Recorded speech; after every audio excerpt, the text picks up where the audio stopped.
Second जो important चीज़ है वो आपने अभी कही बुक लिस्ट की बात। क्या पढ़ें क्या छोड़ें, जो नॉर्मली मेरा भी अनुभव वर्षों का रहा है, और स्टूडेंट को बड़ा डिस्परेशन होता है कि सिविल सर्विसेज एग्जामिनेशन को इतना बड़ा पहाड़ बना लेते हैं लोग कि उनको लगता है कि पूरा रिसर्च कर डालें। आईएएस के एग्जाम में टॉप करने के लिए साधारण थोड़ी होगा, कितने घंटों को स्टडी करनी होगी, कितनी किताबें पढ़ी होगी और बड़ी बड़ी लाइब्रेरी बना ली। तो आपके इस बात को हम डिस्कस कर करके लोगों से क्लियर करना चाहते हैं कि identification of source of your study material is very very important for youth. तो थोड़ा जो आपने स्टार्टिंग में जो लिस्ट बना ली है उसके बारे में आप बताइए कि किस तरह से लिस्ट तैयार करना चाहिए और कैसे अपने रिसोर्सेज को आइडेंटिफाई करना चाहिए। सर यहाँ पे बहुत सारी बुक्स हैं, बहुत सारे रिसोर्सेज हैं। तो मैंने भी शुरू में ये चीज़ की थी कि मैंने बहुत बल्कि बुक्स पढ़ना शुरू किया। पर मैंने फिर रियलाइज़ किया कि मुझे उससे ज़्यादा कुछ चीज़ नहीं हो पा रही हैं। तो रिटेंशन बहुत इंपॉर्टेंट चीज़ है। आप जो भी पढ़ते हो, अगर वो एग्ज़ाम के टाइम में आप याद ना कर पाओ, मेंस के टाइम में आप आंसर में उसको लिख ना पाओ या प्रीलिम्स के टाइम में रिकॉल ना कर पाओ, तो उसका कोई वैल्यू नहीं है। इसीलिए आपको जो स्टैंडर्ड बुक्स हैं, मैं उस पे ही मैंने स्टिक किया। जो सबको पता है, जैसे पॉलिटी के लिए लक्ष्मीकांत है या मॉडर्न हिस्ट्री के लिए एनसीईआरटीज़ हैं, ज्योग्राफी के लिए एनसीईआरटीज़ हैं। तो वो जो बेसिक बुक्स हैं, मैंने उन्हीं का कई कई बार रिविजन किया ताकि वो चीज़ मुझे याद रहे। और तो multiple revisions of the limited resources, ये एक चीज़ है जो बहुत लोग बोलते हैं, और ये चीज़ सही में काम आती है। इस चीज़ को फॉलो करना चाहिए। बेसिकली इस एग्जामिनेशन में जब पहले से बता दिया गया कि आपका जो स्टैंडर्ड है वो 10+2 लेवल का होगा, जो जनरल स्टडीज और सीसैट का होगा, तो उस ओवर एम्बिशियस होना कि हमें बहुत वॉल्यूमिनस किताबें पढ़नी है, उससे बेटर है कि जो लिमिटेड रिसोर्सेज को पढ़ करके एग्जामिनेशन की नेचर को समझ करके, क्वेश्चन को समझ करके उसके अकॉर्डिंगली रिपीट करें, रिवाइज करें।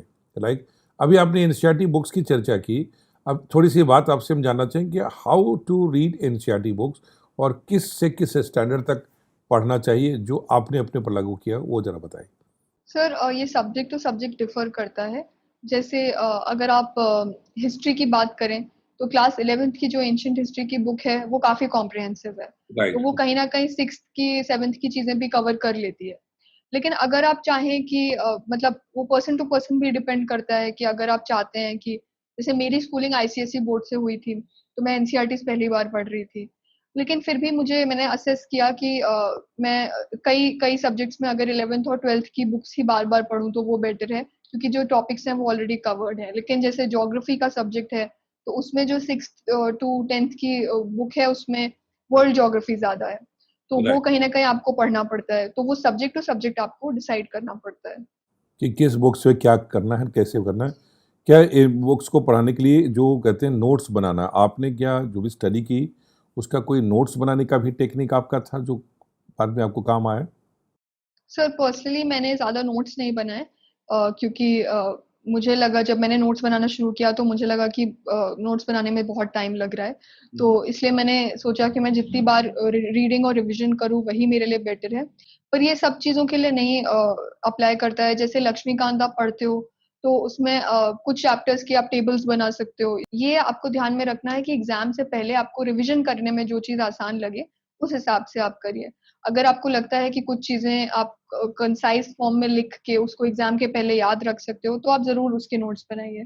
तो मैंने बहुत ज़्यादा नोट्स नहीं बनाए, पर हाँ, जैसे हिस्ट्री में डेट टाइमलाइन बना ली, तो एग्ज़ाम के जस्ट पहले उसको रिवाइज़ कर लिया। उस हिसाब से सर मैंने तो आपने जो नोट्स। नोट्स बनाए वो डिजिटल फॉर्म में थे या फिजिकली आपने राइटिंग की?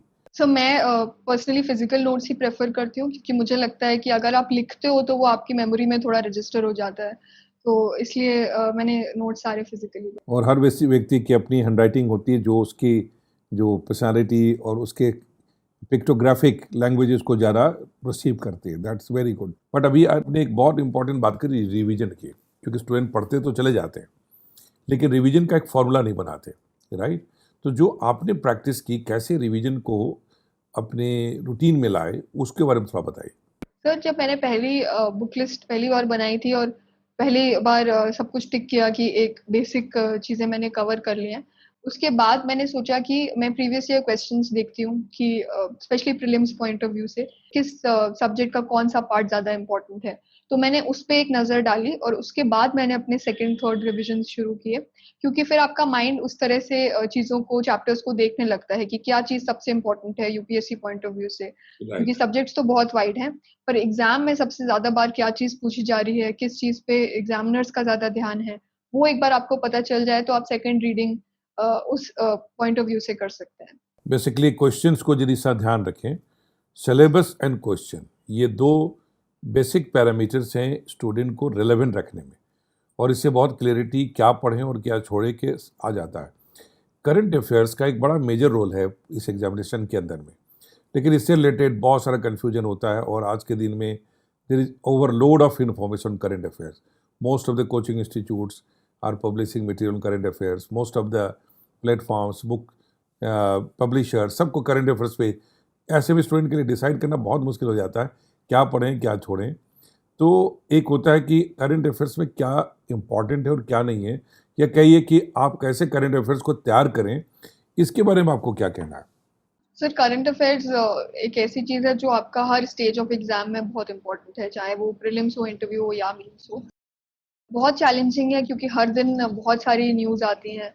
तो सबसे पहली बात तो ये है कि सिलेबस अगर आपको अच्छे से पता है तो आप ऑटोमेटिकली न्यूज़पेपर से फ़िल्टर कर सकते हो कि क्या topics exam point of view से रेलेवेंट हैं और क्या इग्नोर कर सकते हैं। और इसीलिए जब आप शुरू करोगे तो शायद आपको न्यूज़पेपर पढ़ने में 2 घंटे लगें, पर एक बार जब आप सिलेबस से फ़ैमिलियर हो जाते हो तो आप न्यूज़पेपर 1 घंटे में कंप्लीट कर सकते हो। अ, तो सर एक तो न्यूज़पेपर इंडिस्पेंसेबल पार्ट है। राइट। दूसरी चीज़ है कि कंपाइलेशंस होते हैं, तो मंथली कंपाइलेशंस आप रेफर करते रहिए, ईयरली कंपाइलेशंस भी आते हैं। तो उन सब चीज़ों को आप बार-बार रिवाइज़ करके करंट अफेयर्स को मैनेज